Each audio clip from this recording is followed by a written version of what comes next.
Cette vidéo vous est présentée par la boutique universludo.ca. Rendons les jeux accessibles à tous.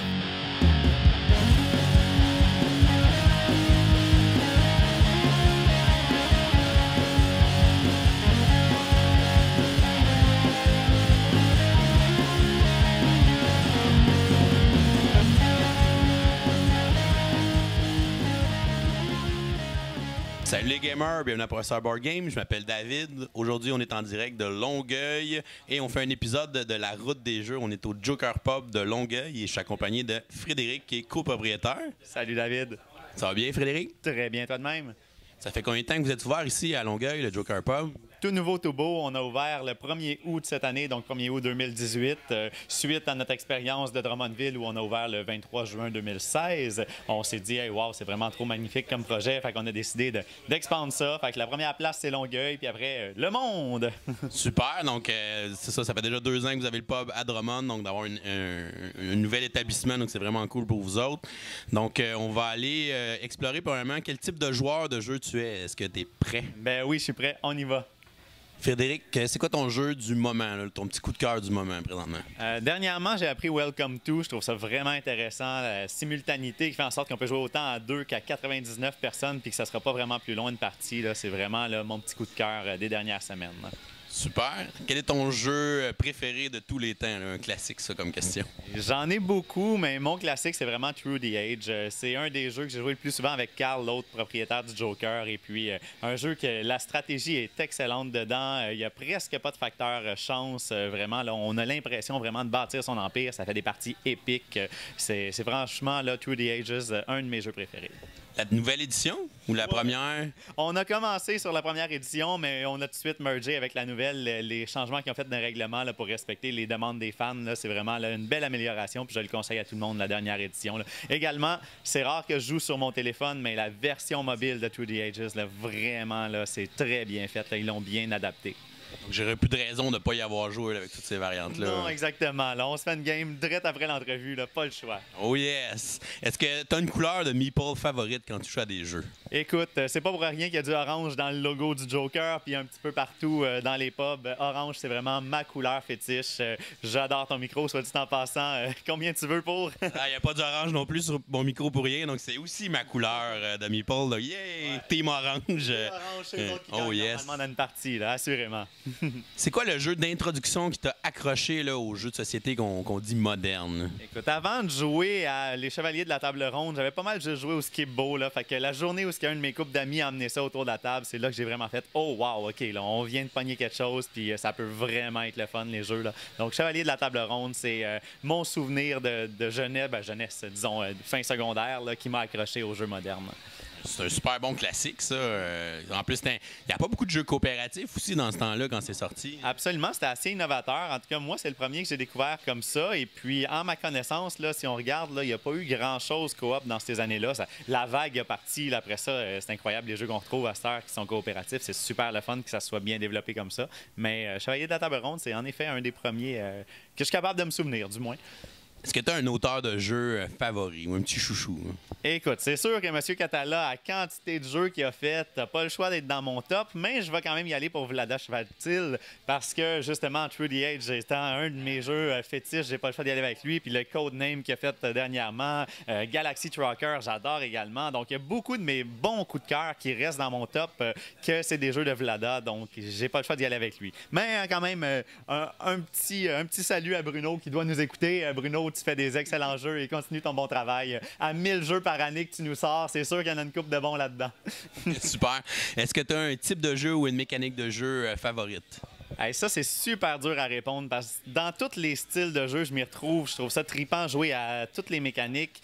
Mon coup de cœur reste quand même sur le deck building. J'ai joué énormément à Dominion. Je dois dire deck building devrait être ma mécanique préférée, mais les autres sont pas loin en arrière. Je suis un amateur de jeu en général, peu importe le style. On est des joueurs dans l'âme. Est-ce qu'il y a un jeu que tu as eu de la misère à comprendre ou à expliquer à d'autres gens parce que les règles étaient mal écrites? Surtout si tu aimes les jeux de Vlada. Je dois avouer que Vlada a des manuels assez imposants puis assez complexes à comprendre. Mais j'ai un excellent truc dans ce temps-là. Quand il y a un jeu que je comprends pas trop les règles, je vais sur Internet, sur le site de Prof Board Game. Et puis, comme par hasard, après ça, je comprends le jeu, ça va super bien puis je peux l'expliquer. Fait que grâce à tes capsules puis il y a aussi d'autres blogueurs comme ça sur Internet, souvent, écouter le vidéo peut me sauver bien des tracas quand le livre semble un petit peu trop complet. Ah, merci beaucoup. Et est-ce que tu pourrais nous raconter une anecdote de jeu mémorable là, que justement tu as gardé en mémoire? Tu dis, ah oui, cette partie-là de tel jeu, on a vécu de quoi de spécial? Écoute, des anecdotes, on en a beaucoup. Je me souviens de notre première game de Captain Sonore. On était dans le pub Drummond, donc pub ludique Le Joker à Drummondville, 185 rue Herriot. Et puis, après la fermeture, on a décidé de se partir une game de Captain Sonore. C'est la première fois qu'on jouait. Et pour agrémenter le tout, dans les haut-parleurs, on a mis des sons de fond marin. Fait que pendant qu'on était avec nos sous-marins à essayer de couler l'autre, il y avait des baleines qui passaient. Fait que c'était vraiment là, épique, là, un moment là, parfait. Là. C'est un de mes bons souvenirs de jeu. Là. J'avoue que on pense pas souvent, mais la musique ou des trames sonores thématiques avec des jeux, ça rehausse les expériences de jeu. Donc c'est vraiment une belle idée. Ouais, en effet, c'est une des seules fois que j'ai joué avec de la musique thématique au jeu. Et puis ça serait quelque chose à reproduire, en effet. Tu as une game de loup-garou, tu t'arranges pour trouver la trame sonore qui vient avec, juste pour te mettre dans l'ambiance exactement. Ça vient rajouter en plus du visuel, du toucher. Mais là, il y a un autre sens qui est mis à contribution. Vraiment, ça l'englobe le plaisir de jouer. Là. On continue avec notre ronde express. Donc, je te présente 2 mots, puis tu prends celui qui s'applique le plus à toi. Tu peux peut-être nous expliquer rapidement pourquoi tu as fait ce choix-là. On y va en premier avec jeu Ameritrash ou jeu euro. Je vais dire euro parce que la mécanique pour moi dans un jeu c'est important, plus que le visuel, tout ça. Un mix des deux, c'est vraiment le best, là, mais euro pour la mécanique. Star Wars ou Star Trek? Honnêtement, j'ai pas écouté ni un ni l'autre, mais je trouve que l'univers de Star Wars semble plus riche. Là, les Trekkies vont me dire mais non, Star Wars, ça a l'air de plus frapper l'imaginaire. Jeu coop ou jeu compétitif? Hey, ça dépend vraiment d'avec qui je joue, pour être franc. On a la visite d'une guêpe ici, c'est ça les dangers d'être à l'extérieur. Alors, je te dirais, avec ma copine, coop, parce qu'elle déteste quand je la plante, mais pour les autres, compétitifs, parce que j'adore les planter. Les super-héros de Marvel ou les super-héros de DC? Un peu comme Star Wars, Star Trek, c'est pas une thématique que je connais ni un ni l'autre. Je veux dire Marvel simplement parce que j'ai animé un quiz sur Marvel il y a 2 semaines, fait que j'en ai appris un petit peu plus sur cet univers-là. Mais tu sais, malgré le fait que j'ai déjà écouté quelques films, là, c'est pas quelque chose qui me passionne. Je suis trop occupé avec mes jeux, j'ai pas le temps d'écouter la télé malheureusement. Fait que les films, les séries, les trucs de même, ça passe inaperçu pour moi. Seven Wonders ou Seven Wonders Duel? Je dois y aller avec le duel. La version A2 est franchement plus stratégique. Ce que je déplore de Seven Wonders, j'adore le jeu, la version normale, mais en fonction d'à côté de qui on est assis, ça va dépendre beaucoup. T'sais, on est du même calibre, mais toi, tu es assis à côté d'une passoire qui regarde pas ton jeu puis qui te laisse aller toutes les cartes, tandis que moi, je suis à côté de 2 bons joueurs. Les cartes se rendront pas à moi. Ça va déterminer qui de nous 2 gagne. Je trouvais ça un petit peu frustrant. Ben, tu vas me dire c'est le principe d'un draft, là, mais fait que Seven Wonders Duel, on peut seulement se fier à nos compétences personnelles. Puis j'aime mieux ça, ouais. Pirate ou zombie? Pirate. Quand j'étais petit, j'avais les bateaux pirates avec les forteresses et tout. Fait que ça a tout le temps marqué mon enfance. Ça reste nostalgique pour moi. Donc, pirate all the way. Catan ou Carcassonne? Ah, celle-là est difficile. Carcassonne. Carcassonne, j'aime bien le placement de tuiles. J'ai quelques souvenirs en camping de moi jouant en Carcassonne, à chercher les tuiles qu'on a échappées en dessous de la table à pique-nique. Donc, ouais, Carcassonne. Mais Catan reste un très bon classique quand même. C'est difficile. Chat ou chien? Chat. Actuellement, je suis famille d'accueil pour la SPCA. Fait que je me suis déjà retrouvé avec 5-6 chats chez moi. Et puis, mais là, par contre, j'ai un petit enfant, donc on a diminué drastiquement le nombre de chats parce que la voir se rouler d'un poil, c'est un petit peu moins agréable. Là. Fait que, mais chat, oui, assurément. Carte Magic ou carte Pokémon? J'ai jamais joué au Pokémon, fait que je vais y aller avec les cartes Magic qui ont marqué une partie de mon secondaire. J'ai arrêté depuis, malheureusement. Là. Le budget suivait pas, mais ouais, Magic, c'est un des jeux les plus profonds qu'on peut avoir, les plus complexes. Tout le temps des nouvelles règles qui se rajoutent. C'est comme wow! Franchement, là, il faut être impliqué pour jouer au Magic. Tu peux pas juste faire ça sur le coin d'une table, improviser une petite partie un mardi. Là. Il faut vraiment que tu sois impliqué dans l'univers et que tu saches dans quoi tu te lances. Là. Mais j'adore ça. C'est étonnant de voir à quel point ce jeu-là a battu le temps. Puis tout, à chaque fois qu'un nouveau jeu de cartes sortait, le monde était comme ça va détrôner Magic. Mais finalement, il n'y a rien qui a détrôné Magic. Peut-être Keyforge qui s'en vient, on ne sait pas. Peut-être que ça va devenir Magic ou Keyforge, cette question-là, dans le futur. C'est à suivre. Ensuite, jeu de cartes ou jeu de dés? Jeu de dés. Des jeux de cartes, il y en a plein de bons, mais jeu de dés, je trouve ça le fun, là, le plaisir de se dire « faut que j'aille un 6, faut que j'aille un 6 ». On dirait qu'on n'a pas le même plaisir quand on pige une carte et qu'on se dit « faut que j'aille telle carte, faut que j'aille telle carte ».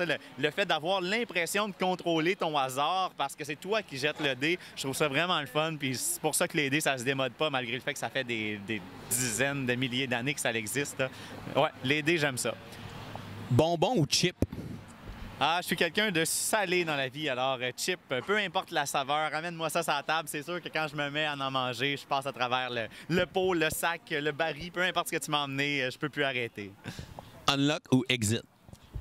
J'adore les deux. Je trouve ça franchement intéressant comme tangente sur les jeux. Je vais dire Unlock parce que la rejouabilité est là, contrairement à Exit. Unlock aussi va être un petit peu plus complet, à mon avis, dans le sens où Exit est seulement concentré sur les énigmes, alors qu'Unlock, tu vas avoir des chiffres cachés dans les cartes. Ça va t'emmener ça va te sortir un petit peu plus du cadre là, que le Exit. Remarque, j'ai seulement fait 2 Exit puis 4 Unlock. Fait que peut-être que les 3 nouveaux Exit qui sont sortis nous amènent ailleurs. Je peux pas juger, malheureusement, je les ai pas essayés, mais Unlock, pour l'instant, je préfère légèrement. Été ou hiver? Été, parce que je peux être sur la terrasse en train de prendre une bière. Je fais du snow l'hiver, c'est vraiment le fun. Les 4 fois dans l'hiver que j'ai le temps d'y aller, le reste du temps, je me fais chenouter, à pelleter, à déblayer, à m'habiller, assis à ça. Fait que été... ouais, c'est pas pour rien qu'on se sauve tous dans le sud l'hiver, hein, parce qu'on aime l'été. Et la dernière question, est-ce que tu es plus D20 ou D6? Je vais y aller avec le D20 pour la marginalité, mais dans ma vie de tous les jours, je suis plus D6 parce que tout le monde qui m'entoure, je vais avoir beaucoup plus d'occasions de sortir un D6 qu'un D20, mais j'adore le D20. Puis même le D100, c'est encore plus magique. T'as la grosseur du dé et tout. C'est rare que tu as l'impression, que tu as l'occasion de brasser un tel dé, puis je trouve ça le fun. Plus qu'il y a de face, plus c'est le fun. Maintenant, c'est le temps un peu plus de parler du Joker Pub en tant que tel. On va commencer évidemment par le nom de votre pub. Donc, d'où vous tirez l'inspiration pour le Joker? À vrai dire, dès le départ, on savait qu'on voulait avoir plus qu'un pub à Drummond. Fait qu'on s'est vraiment interrogé sur la marque, se trouver un nom qui est facile à retenir, qui frappe l'imaginaire, qui se dit aussi bien en français qu'en anglais, de fil en aiguille avec bien des suggestions. Tu sais, c'est un peu comme trouver le nom de son enfant. Hein? On commence avec 200 trucs, puis les taux se resserrent, et à un moment donné, OK, ouais, le Joker, ça serait bon. Fait que ça se dit bien, c'est bilingue. Je te dis Joker la première fois, tu vas le retenir le restant de ta vie. Fait qu'on est allé comme ça. C'était vraiment une décision marketing. Il n'y avait pas de côté émotif derrière ça. Là. Le Joker, c'était le nom idéal pour une chaîne de pub ludique. C'est drôle parce que quand j'étais jeune à Sorel, on avait une boutique de gaming où on achetait nos livres de Donjons Dragons qui s'appelait Le Joker. Fait que c'est évidemment un nom que je vais retenir facilement. Voilà, raison de plus pour le retenir, en effet, dans ce cas-ci. Ben, ouais, et qu'est-ce qui t'a poussé à aller justement ou vouloir ouvrir un pub ludique? À vrai dire, c'est une passion commune d'entrepreneuriat et de jeux de société. J'ai toujours su, dès mon plus jeune âge, que je me lancerais dans quelque chose un moment donné. J'ai déjà fait des essais-erreurs avant dans ma vie. Mais là, un moment donné, j'ai vu comme le trend qui augmentait de jeux de société. C'est vraiment, là, c'est un domaine qui est en pleine croissance, c'est exponentiel. Alors, je me suis dit, OK, ben crime, je suis passionné de ça. Je veux faire de quoi d'entrepreneurial de ma vie. Ben, le match est parfait. Donc, c'est dans ça qu'on se dirige. Le copropriétaire avec qui je suis, Carl, est celui qui m'a approché pour me proposer ça. On faisait des soirées gaming ensemble. Fait qu'aussitôt qu'il m'a offert la possibilité de joindre son projet, c'est sûr, j'ai embarqué à bras, les 2 pieds dedans, sans me poser de questions. Et puis, nous voilà 2 succursales plus tard. Est-ce que tu peux nous parler un peu de ton parcours, justement, peut-être plus professionnel qui t'a amené à te lancer en entrepreneuriat? J'ai un parcours professionnel assez banal dans le sens où j'ai seulement travaillé dans des entrepôts, dans des usines, dans des trucs de même, donc rien qui touche à l'entrepreneuriat en tant que tel. Mes parents étaient entrepreneurs, donc j'ai vu dès mon plus jeune âge comment ça se passait, les horaires atypiques qu'on peut avoir, mais la fierté de travailler pour soi-même, puis ça vient avec plein d'avantages. Les gens de l'extérieur nous trouvent fous, mais ça vient avec vraiment une liberté incroyable, puis j'ai toujours su que je voulais faire ça. Alors, c'est allé de soi, tout simplement. Fait que mon parcours précédent n'a pas eu de lien. J'attendais juste le bon moment pour me lancer dans le bain et puis devenir entrepreneur à mon tour. Au Joker, on peut évidemment manger et boire. Donc, quel est ton item favori sur le menu à manger et celui à boire? Écoutez, à manger, c'est facile. Dans notre nouvelle succursale, contrairement à Drummondville, on a de la friture, on a des burgers, donc on a une cuisine beaucoup plus complète. Alors, le Burger Joker, si on peut avoir une image ici, là, ça serait magnifique. Oui, c'est ça, la magie du montage. Franchement, là, un excellent burger avec des rondelles d'oignons cuites dans le sirop d'érable. Franchement, ça donne un goût excellent. Au niveau des drinks, j'y vais dans un classique qu'on avait à Drummondville, le Piñaito. C'est un mélange d'un petit peu un mojito, mais avec des ananas à l'intérieur. C'est un super bon drink estival. Je vous le conseille à tous. Côté animation de jeu, est-ce qu'il y a un jeu que t'explique beaucoup? C'est quoi le jeu que t'expliques le plus comme animateur? Sans aucun doute, Mo Rapido. Mo Rapido, c'est notre petit filler. Fait qu'aussitôt qu'on se rend compte que, il y a 3 tables en même temps qui finissent, ben là, on va partir un petit jeu de 30 secondes pour en occuper une, puis un autre jeu un petit peu plus long pour occuper l'autre, le temps qu'on parte la 3e table sur son vrai jeu. Mo Rapido est évidemment le premier filler qu'on va emmener partout. Là, tout le monde qui est passé au Joker Pub de Drummond le connaissent. On en a vendu des centaines. Et puis, on est en train de reproduire la même chose à Longueuil parce qu'il n'y a pas encore de jeux qui sont aussi simples que les gens captent aussi vite et ont autant de plaisir à jouer. Là. Franchement, c'est le jeu que j'ai expliqué le plus souvent. Oui. Est-ce qu'il y a un jeu que tu as tellement expliqué à des clients que tu es tanné de l'expliquer? J'aurais tendance à dire Mo Rapido aussi, parce que ça fait vraiment souvent que je l'explique, mais vu que c'est un petit 30 secondes, c'est quand même pas si pire. À vrai dire, ce que j'aime pas expliquer aux clients, c'est quand le client va chercher un jeu lui-même dans la bibliothèque parce qu'il en a entendu parler, mais que je me rends compte que le client a vraiment pas cette connaissance-là des jeux. Tu sais, t'as quelqu'un qui a juste joué à Carcassonne dans sa vie, mais là, son ami, il a parlé de Dead of Winter. Là, il s'en va dans la bibliothèque, il prend Dead of Winter, puis il s'attend à ce que tu y expliques ça. Dans ce temps-là, j'ai de la difficulté à expliquer aux clients qui n'a pas la capacité de l'apprendre puis d'avoir du fun Fait que des fois, je vais diriger vers d'autres choses. D'autres fois, s'il est trop incitant, je vais lui expliquer. Mais dans ce temps-là, j'ai pas de plaisir à expliquer parce que la personne, c'est trop pour elle. Fait que c'est vraiment là, dans ces situations-là que j'aimerais pas expliquer un jeu. Sinon, lorsque c'est moi qui propose le jeu ou lorsque la personne, je sais qu'elle veut ce jeu-là, mais elle va triper dessus, ben alright, j'ai du fun à expliquer. Puis c'est une passion expliquer des jeux de société. Si tu as justement un client qui arrive au pub et qui connaît pas trop les jeux de société, quel jeu tu as tendance à lui proposer? Je vais interroger le client. Lorsque les clients ne connaissent pas les jeux, je vais prendre le temps de m'asseoir avec eux, de leur demander justement leur connaissance. Et puis, je vais y aller dans des jeux qui ne ressemblent pas vraiment à des jeux de société, dans le sens où la personne va s'imaginer que je vais amener du Monopoly, du risque, des trucs de même, parce que c'est ça qu'elle connaît, vu qu'elle n'a pas une immense connaissance des jeux. Moi, je vais y aller vers des jeux de dextérité comme Suspend, qui est un super bon jeu pour le monde qui ne connaisse pas les jeux, où on va y aller avec des jeux de rapidité à la Match Madness, essayer de reproduire un pattern qu'il y a sur la table. Fait on va y aller sur de quoi qui sort du jeu de plateau. Là, la personne, elle va être impressionnée parce que dans sa tête, jeu de société, c'est un jeu de plateau classique. À ce moment-là, tu y amènes de quoi qui sort du cadre, puis elle va faire comme « Oh, wow, c'est vraiment le fun! » Puis elle va revenir. C'est sûr qu'on l'accroche avec des jeux comme ça qui sont pas le stéréotype du jeu de société classique. Est-ce que tu peux nous parler un petit peu du genre de clientèle que vous recevez ici au pub en général? Ici au pub à Longueuil, c'est un petit peu dur de faire un... Ouais, c'est assez nouveau aussi. Là. Exactement. Ça fait à peine, même pas un mois encore qu'on est ouvert. Donc, j'ai pas encore eu le temps d'analyser là, c'était quoi mon stéréotype de clientèle. On a autant des clients qui sont du cégep que des gens un petit peu plus vieux. Donc, à date, il n'y a rien qui se démarque. Par contre, à Drummondville, si je peux en parler, vu qu'on a quand même une expérience précédente de pub ludique, étonnamment, 60% féminin. Souvent, le monde va se dire « Ah, c'est une place de gamers, ça doit être des geeks qui sont là. » Puis on s'imagine là, les joueurs de Magic, tout ça. Mais malheureusement, pour les joueurs de Magic, c'est pas du tout ce qu'on attire. C'est la clientèle féminine qui vient. Ils viennent pour avoir du plaisir. Ils viennent parce que c'est juste le fun. Ouais, puis ils viennent en gang passer justement une belle soirée. Là. Exactement. Ils ne seront pas dans une place où ils vont se faire cruiser par les autres tables. Ils peuvent venir juste avec leurs amis, avoir du plaisir, puis se concentrer sur les jeux qu'on leur amène et tout. Fait que ça nous impressionne. Sinon, la clientèle moyenne devrait avoir, je vous dirais, 25 à 40 ans. C'est du jeune professionnel qu'on attire plus. On s'attendait à avoir beaucoup d'étudiants à Drummondville. C'est pas le cas. Ici, à Longueuil, vu qu'on est à peine 5 minutes du cégep à pied, sûrement qu'on va avoir une clientèle étudiante un peu plus présente dans la place. Puis on va cibler nos promotions en conséquence, évidemment. Mais Drummondville, là, féminin, 25-40, c'est pas mal le créneau qu'on a jusqu'à présent. On accueille les familles également. On a un permis de restauration autant ici à Longueuil qu'à Drummondville. On a une section familiale. Alors, ça nous permet aussi d'accueillir les parents qui viennent avec leurs jeunes enfants. Ça aussi, c'est très populaire. Là, les samedis, dimanches après-midi, on accueille vraiment beaucoup de familles. Là. Génial. Vous faites aussi des événements thématiques à chaque semaine ou des fois des événements qui reviennent plusieurs fois dans l'année. Est-ce que tu peux nous parler des événements que vous organisez?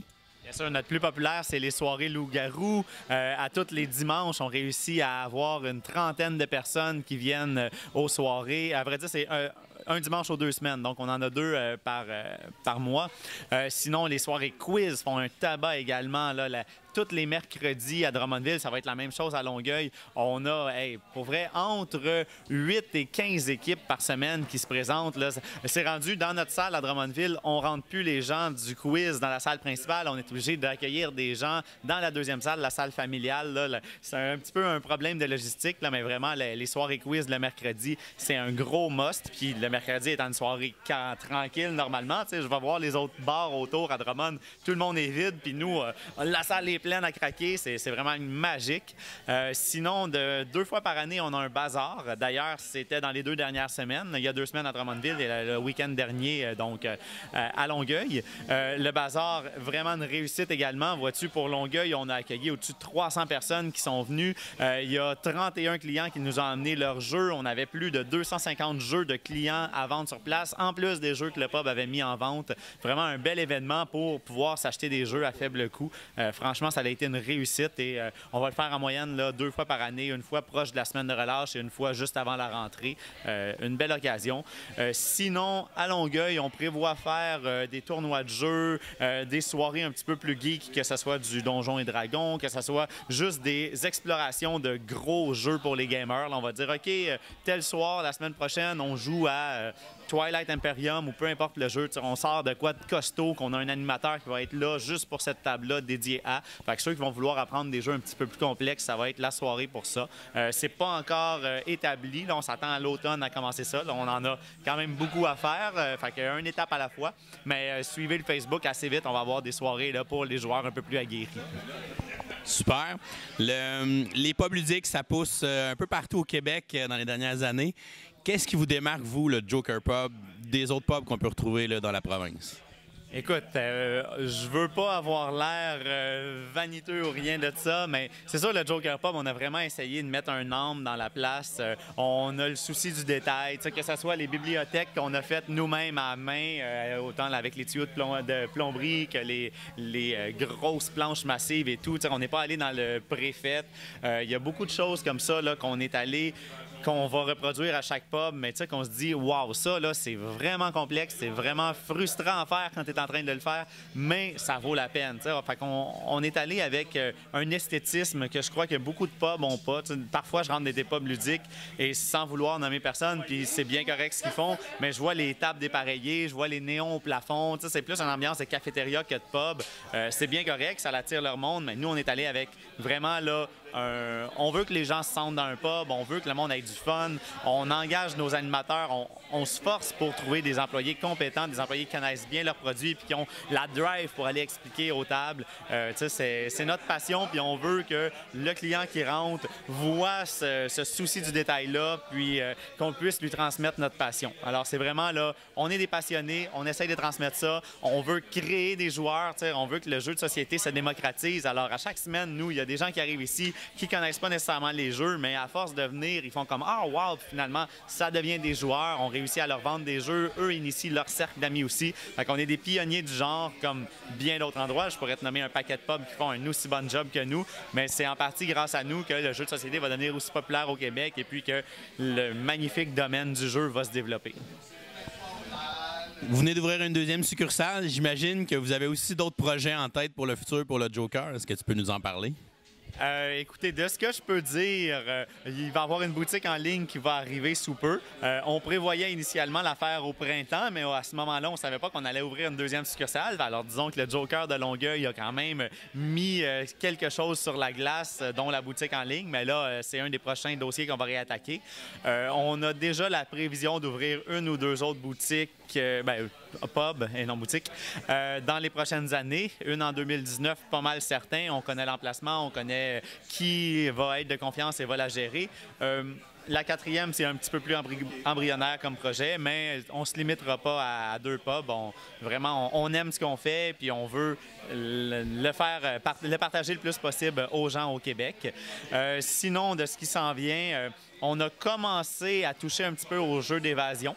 Donc, cet été, à Pied de Courant, qui est un festival à Montréal, c'est une plage artificielle dans laquelle il y avait plein d'activités en libre-service. Nous, on est allé mettre un container là, et puis il y avait un jeu d'évasion en libre-service que les gens pouvaient aller essayer, en plus d'un paquet de jeux de société traditionnelle en libre-service, là, des mots rapido, des Match Madness, des Pengoloo, etc., etc.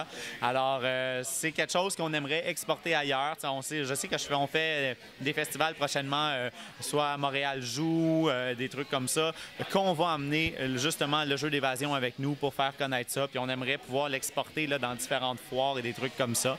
Peut-être éventuellement joindre ça à l'offre du Joker, c'est à suivre. J'en dirai pas trop là-dessus. Et puis c'est ça. Donc, boutique en ligne, jeu d'évasion, haute succursale. On devrait être bien occupé avec ça. Vous manquerez pas d'idées, c'est clair.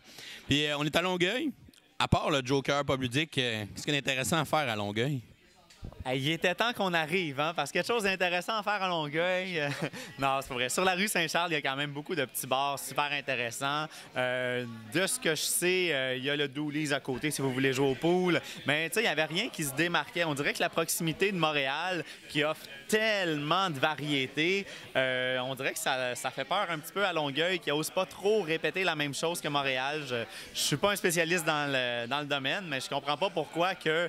Écoutez, ça fait quoi, 6 ans en ce moment que le Randolph Rouve est ouvert à Montréal et il n'y avait encore rien sur la Rive-Sud. Tout le monde de la Rive-Sud devait encore aller à Montréal pour aller dans un pub ludique. Il y a quelques cafés, je leur enlève rien, mais un pub ludique en tant que tel, c'était tout à Montréal encore, malgré le bassin de population qu'on a ici.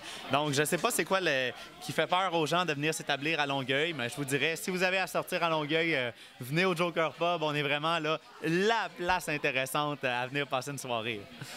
On est rendu au moment de te poser la question qui tue. Est-ce que tu es prêt? Je l'attends, celle-là. Le Joker est un nom connu dans la communauté geek parce que ça représente aussi le nom d'un super vilain. Est-ce que tu pourrais nous dire contre quel super-héros le Joker se combat-il? Écoute, j'ai fait de longues recherches avant de choisir le nom Joker et je peux t'affirmer que Batman et le Joker sont des ennemis dans les bandes dessinées et les films de DC. Et voilà, c'était la bonne réponse. Donc, il suit quand même ça un petit peu, le petit côté geek. Ben, merci beaucoup de votre accueil au Joker. Toi, c'est très apprécié. C'est une belle visibilité que tu offres au pub ludique. Puis on espère que tu vas avoir le temps de faire tout ça au Québec parce que c'est vraiment le fun de pouvoir donner une voix à ces petits établissements qui essayent de tirer leur épingle du jeu. Là. C'est gentil de ta part. Où on peut vous suivre, le Joker Pub, sur Internet? Là où on est le plus présent, c'est via Facebook. On a une entité qui s'appelle le Joker Expérience Ludique. Ça chapeaute autant les pubs que les animations externes, que la vente de jeux via le site web éventuellement, et aussi les jeux d'énigmes qui s'en viennent. Sinon, les Joker Pub Longueuil et Drummondville sur Facebook. On a également un compte Instagram. Vous pouvez venir voir notre site web. Vous pouvez faire encore mieux et venir en succursale pour jouer avec nous. C'est vraiment la plus belle vitrine. C'est là que ça va vous convaincre d'adopter le Joker Pub comme nouvel espace pour venir jouer à vos jeux. Super. Et si jamais vous n'êtes pas encore abonné à ma chaîne, vous pouvez cliquer sur le petit bonhomme qui devrait être à gauche ici en bas. Sinon, vous pouvez me suivre aussi sur Facebook, Twitter, Instagram. Vous pouvez venir aussi nous encourager sur notre page Patreon. Et je vais vous souhaiter une excellente fin de journée et continuez de gamer. Merci beaucoup, c'est très apprécié.